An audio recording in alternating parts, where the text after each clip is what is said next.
Britain might be small, but its secrets are vast. You could technically drive across it in a single day. Yet there are places on this island completely off-limits to the public. And the reasons behind these restrictions are more unbelievable than any thriller. Beyond the charming villages and rolling hills, you'll find islands riddled with anthrax. Secret underground facilities conducting covert operations. And military bases so highly classified that even elected officials don't get the full picture. These aren't just old ruins cordoned off for safety. These are currently operational, heavily guarded zones you absolutely cannot enter. If you're curious about what lies beyond the restricted lines, hit subscribe. Let's dive into the hidden stories. Picture Flat Home, a tiny island just about 4 miles offshore from Cardiff, Wales. It's a small outcrop of limestone, constantly battered by the sea and wind.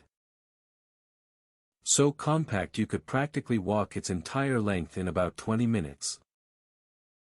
On the surface, it seems pretty unremarkable. You've got a lighthouse, some crumbling old buildings, and seagulls soaring overhead. But try to land there without the proper authorization. And you'll run into a bureaucratic wall that's incredibly hard to understand. Even a local harbor worker, whose grandpa once cared for the island's old Victorian hospital, found himself blocked by a maze of permits when he simply wanted to visit his family's ancestral burial plot. No exceptions are made, not even for the descendants of those buried there. Flat Home's past is a tangled history of quarantine and defense. Back in the 1890s, a severe cholera outbreak hit Cardiff. And the city's solution was to send its sick across the water to this island for isolation. The hospital records from 1896 list dozens of individuals who were sent there. Some of them never returned home. Their graves, marked by weathered stones and iron fences, are still scattered across the island's western side.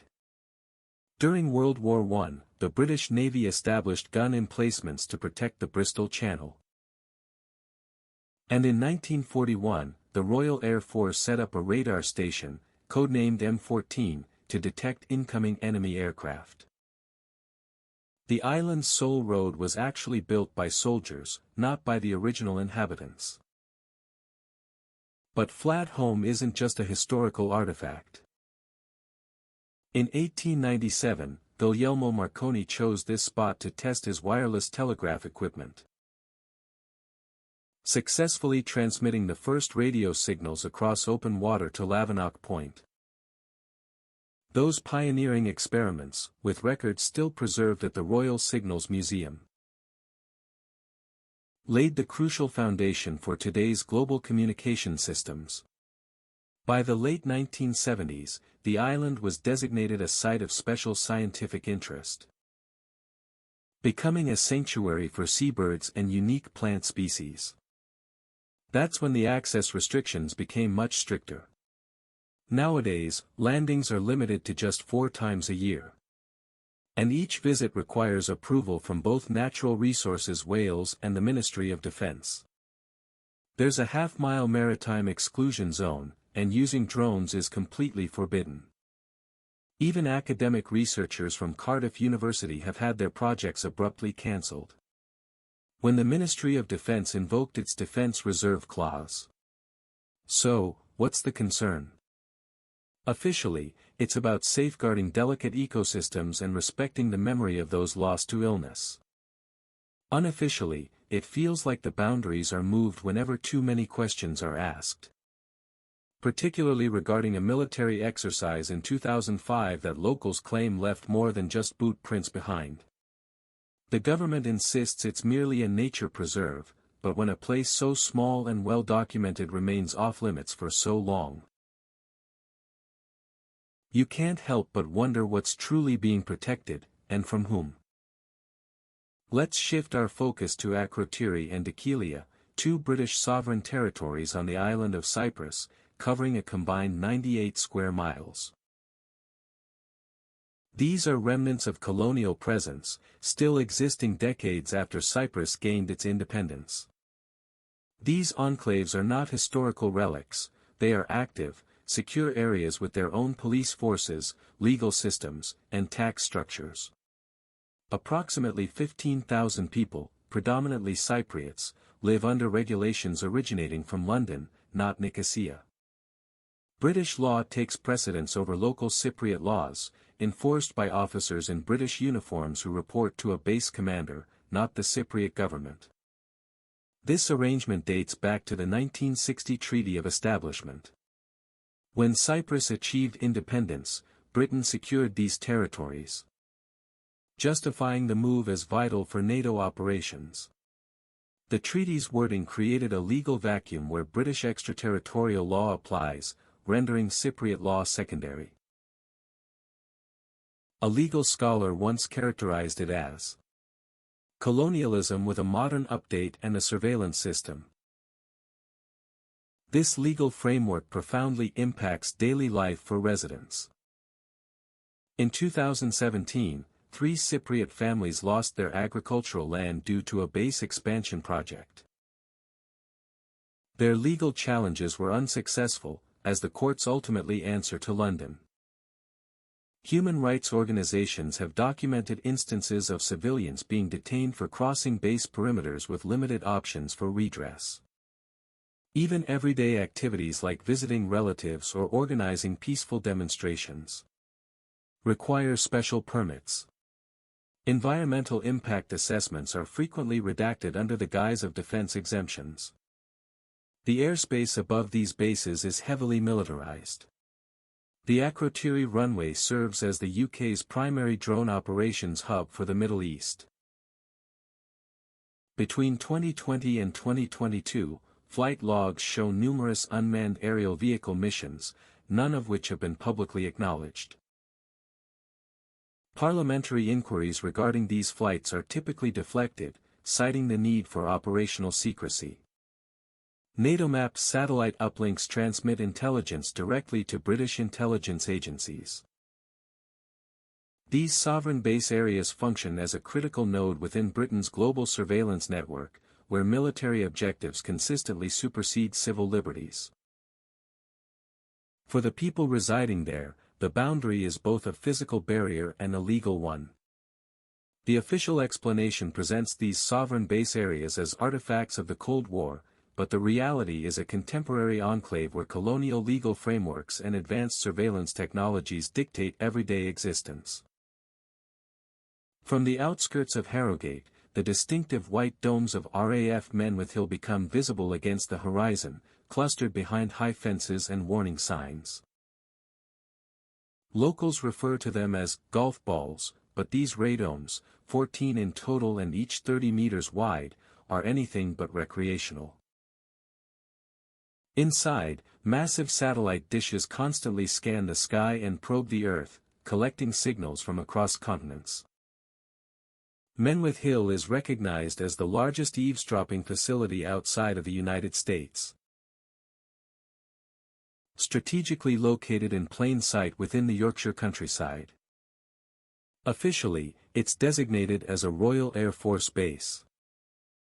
However, in practice, the National Security Agency, NSA, holds the operational command. Approximately 2,000 personnel, predominantly American, work around the clock. Intercepting satellite, microwave, and fiber optic communications. Leaked NSA documents from 2013, revealed by Edward Snowden, identify Menwith Hill as a central hub for the Five Eyes intelligence sharing alliance. Programs like PRISM, Xkeyscore, and Stellar Wind are employed to collect emails, phone calls, and internet activity originating from Europe, the Middle East, and Africa. One internal NSA memo referred to Menwith Hill as a primary hub for European upstream collection. Another document indicated that data from the radomes directly fed into the PRISM database. Information from across multiple continents flows through this facility. The sheer volume of data is staggering. It's estimated that 9 petabytes of data are processed daily, which is more than the entire collection of the British Library processed every single day. The upgrade in 2009 alone cost £210 million, funded by the Ministry of Defence. But the truly significant aspect is what remains hidden from view. Requests for information are routinely denied, citing the Official Secrets Act of 1989. Even local council requests for health impact studies are dismissed as classified information. One Freedom of Information request seeking technical details was returned with every page completely redacted, except for the contract value. Meeting minutes from the local council show persistent demands for oversight, all of which have been quietly dismissed. The Ministry of Defense consistently invokes national security as justification and moves forward without further engagement. For the residents living in close proximity, the pervasive surveillance state is a constant presence.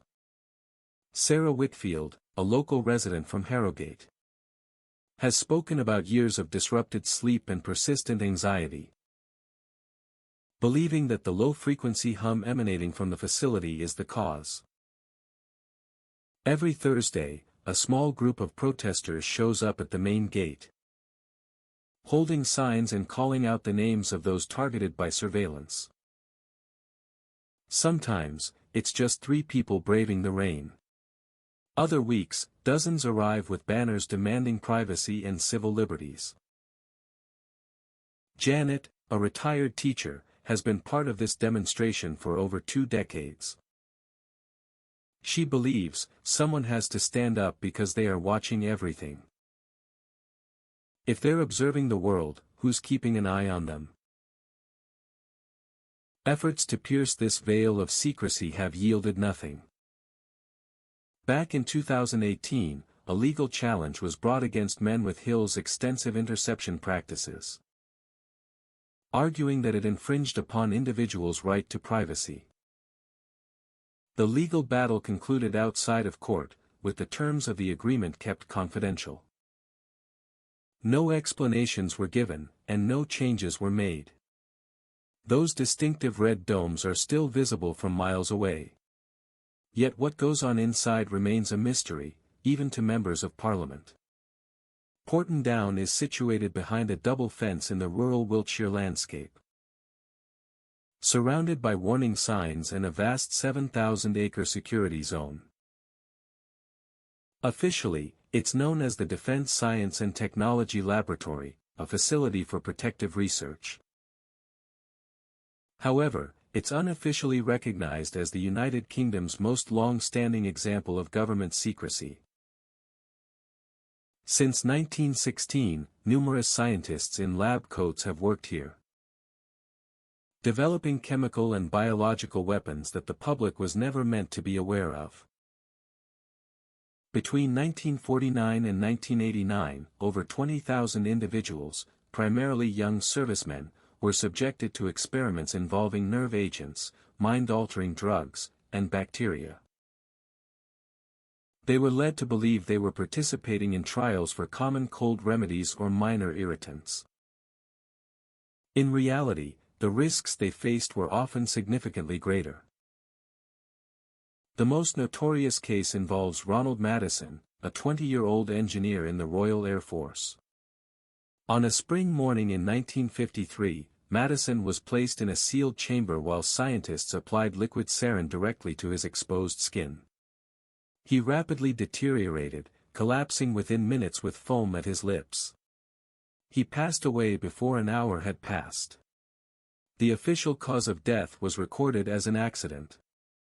His family received very little information. For many years, the Ministry of Defense denied any knowledge of what had occurred. However, in 2004, following a persistent effort by Madison's family and their legal representative, the coroner's investigation ruled his death to be unlawful. This verdict began to unravel the secrecy. exposing a history of missing documents and deceptive statements. Over the subsequent years, the government discreetly disbursed close to £3 million in compensation to former service members and their relatives. Yet no individuals from Porton Down faced any legal repercussions. The records pertaining to numerous other participants in these tests remain classified. The attorney who represented the Madison family recalls the pivotal moment during the inquest. She described a collection of internal documents, uncovered after years of Freedom of Information requests, which indicated that Porton Down scientists were aware of the dangers but proceeded with the experiments. She stated that these young men were treated as disposable assets. The state's obligation to protect them apparently ceased at the laboratory's entrance. Today, Porton Down's primary focus is officially on public safety, developing protective measures and assisting law enforcement following chemical incidents. In 2018, its laboratories identified the Novichok nerve agent used in the Salisbury poisonings, corroborating the findings for the Organization for the Prohibition of Chemical Weapons. However, the specifics of their current research are kept confidential, shielded by the Official Secrets Act. Parliamentary committees only receive heavily censored summaries. Even compliance reviews for the Biological Weapons Convention are, at best, incomplete. Currently, the perimeter is guarded by armed personnel, and the site's yearly budget has surged to over £440 million. Journalists attempting to gain access are denied entry. Requests for safety reports or experiment logs filed under Freedom of Information laws result in either heavily redacted pages or no response at all. The Ministry of Defense asserts that all research undergoes ethical review, but declines to disclose the number of ongoing human trials. The only definitive figure available is the 7,000-acre exclusion zone, creating a barrier between the public and whatever activities are taking place within. For the families of those who were tested, the lack of transparency is the deepest wound. Madison's sister once stated that true consent is impossible when you are not told the truth. The state's continued silence persists, overshadowing any apologies or financial settlements. What else is transpiring within those laboratories, concealed by fences and biometric scanners? The answers are locked away, legally protected, yet the questions persist. If this doesn't make you ponder what else might be hidden beneath your feet, nothing will. A strong wind from the highlands sweeps across the rocky shore of Gruinard Island, carrying the scent of the sea and something more artificial. Something that once necessitated the island's complete isolation for almost 50 years. Fiona MacDonald, who grew up on the nearby Isle of Lewis, remembers seeing official warnings posted on weathered signs that declared, "Biological hazard, do not land."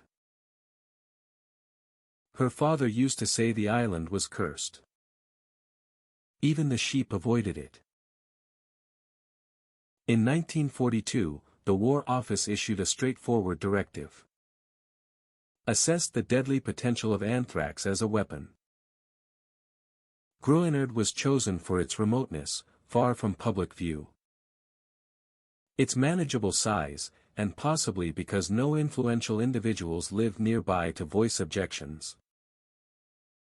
Over several months, scientists from Porton Down released clouds of Bacillus anthracis spores, dropped from aerial bombs onto sheep that were tethered. Within days, the animals succumbed and perished, their carcasses left to decompose in the fields. The experiments were alarmingly successful. By the conclusion of the war, Gruinard was so heavily contaminated that even the surface soil was lethal.